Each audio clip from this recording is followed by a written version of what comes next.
Hello everyone, welcome back to Diverse Culture. Thank you for tuning in with your host, Oluwatomiche Sarah Fashigbe, aka your fine Yoruba babe. For our DC fam who've been listening, welcome back to DC Diverse Culture. For our new listeners and our soon-to-be DC family, welcome. This is DC, aka Diverse Culture, where we learn together about different cultures in different countries, in different continents around the globe. Or should I say, Assalamu alaikum or Mahaban, common greeting in Arabic, the primary language in Bahrain. The country we will be focusing on today's episode is Bahrain, still in the continent of Asia.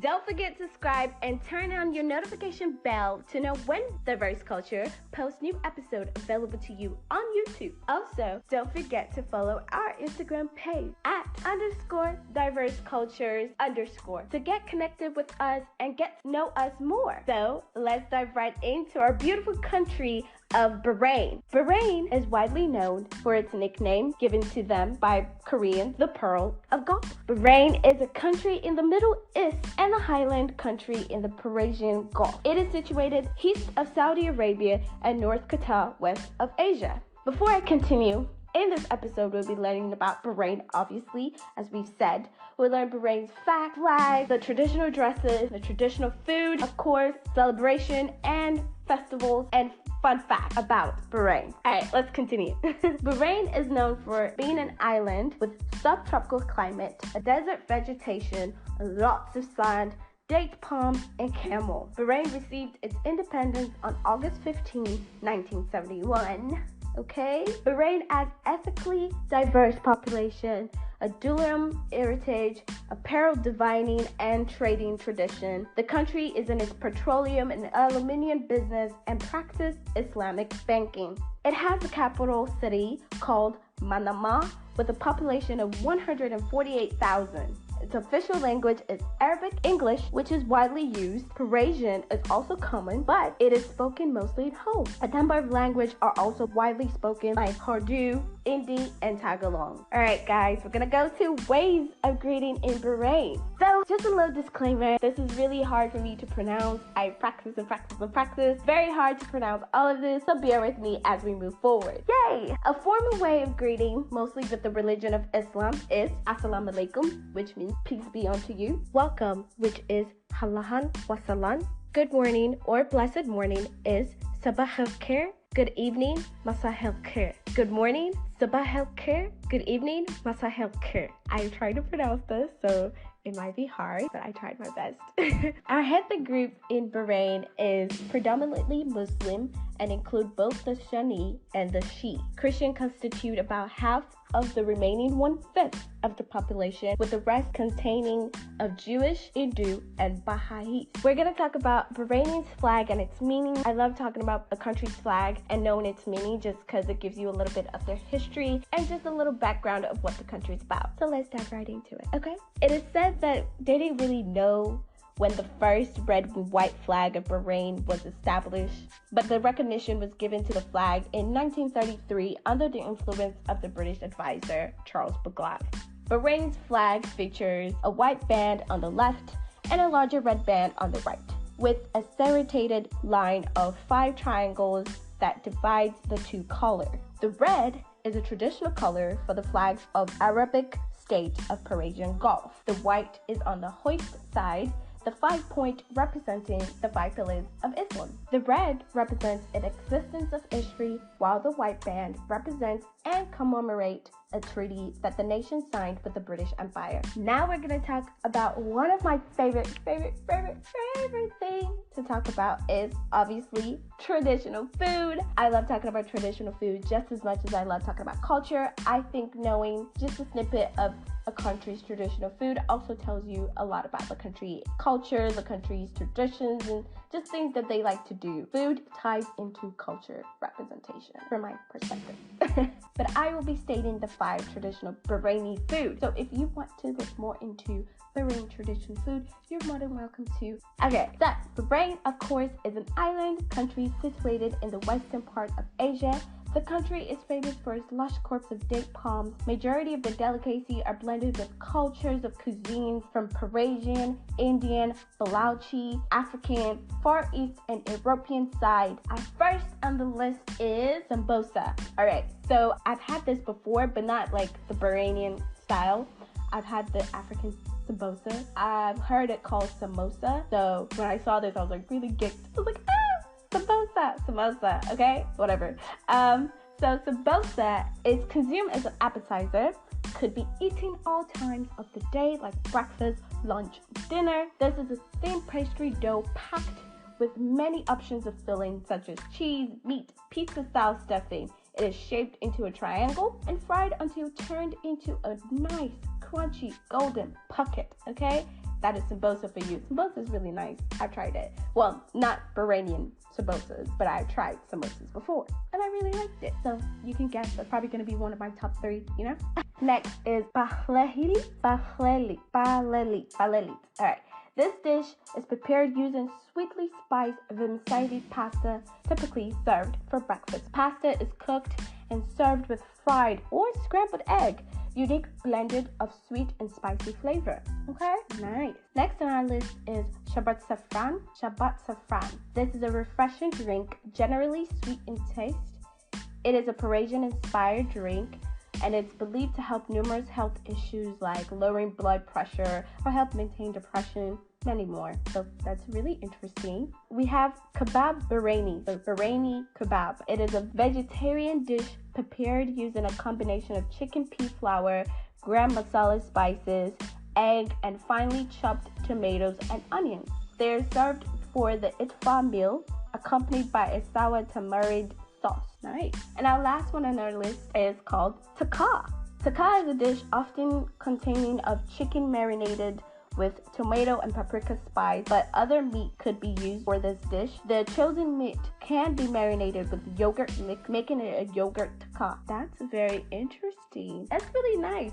Okay, so the question after this is, which of these dishes would you like to try, or which of them sounds very interesting? For me, the one that sounds very different from what I know or interesting is the tikka. Sounds very nice to use yogurt to marinate the meat.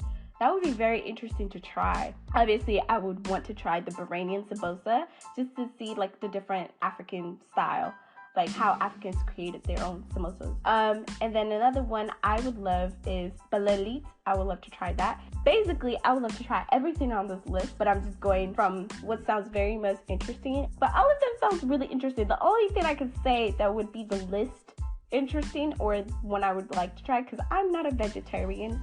Okay, I'm a meat lover, so maybe the kebab Bahraini would be my list to try. Okay, now we will go to traditional clothes.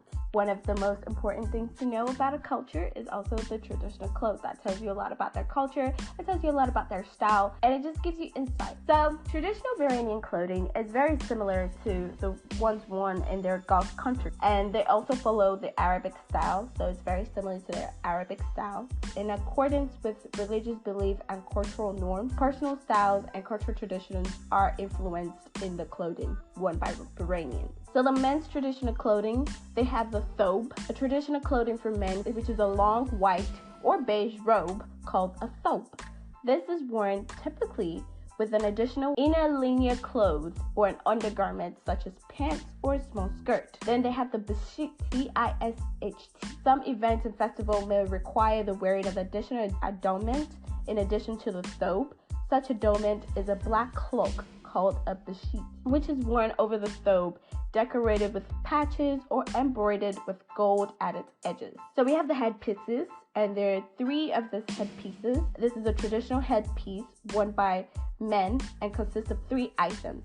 We have the kafia, which is a knit skull cap. We have the gutera, I think that's how you say it, a large red and a white checkered cotton headscarf. And then we have agil, a black cord that holds the gutera in place. Okay, so for the women's traditional clothing, as I said, they are very influenced by the Islamic religion, Islamic culture, I should say. So they have the abaya with hijab, which is a long loose garment that covers the body from head to toe. The abaya is typically made of a lightweight, flowy fabric and is worn over the top of everyday clothing.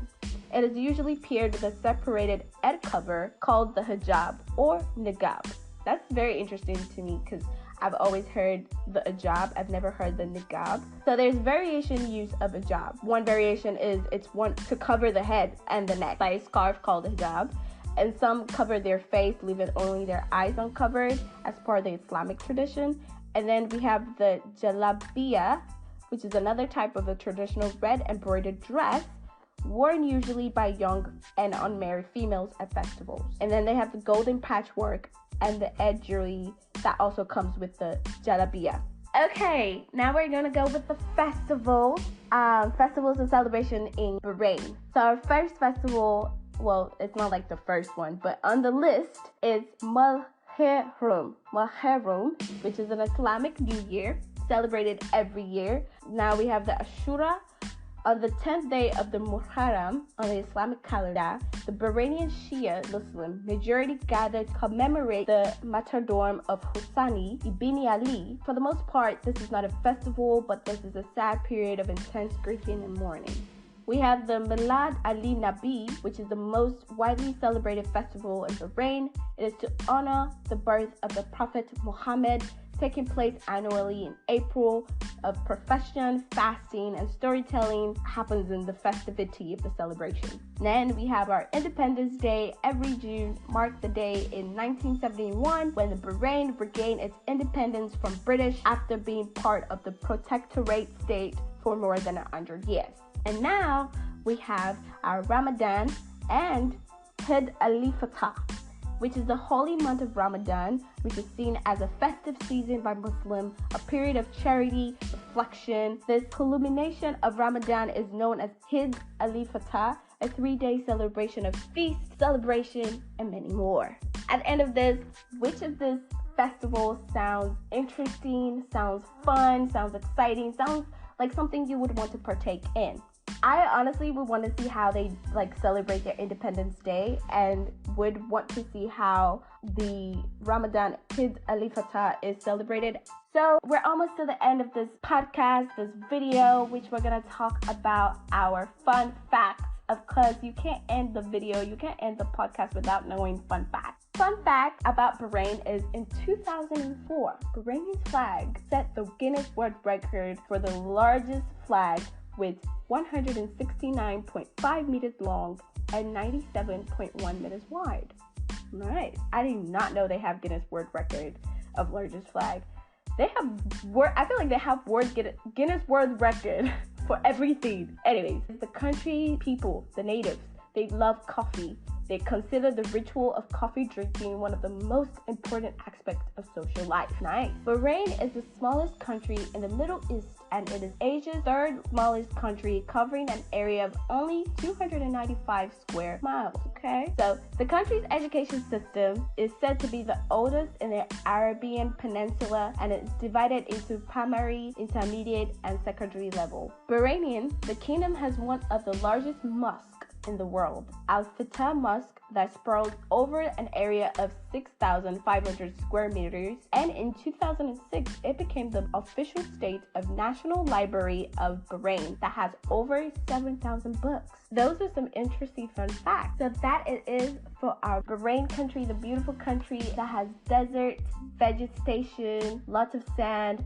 camels, date palms, subtropical climate.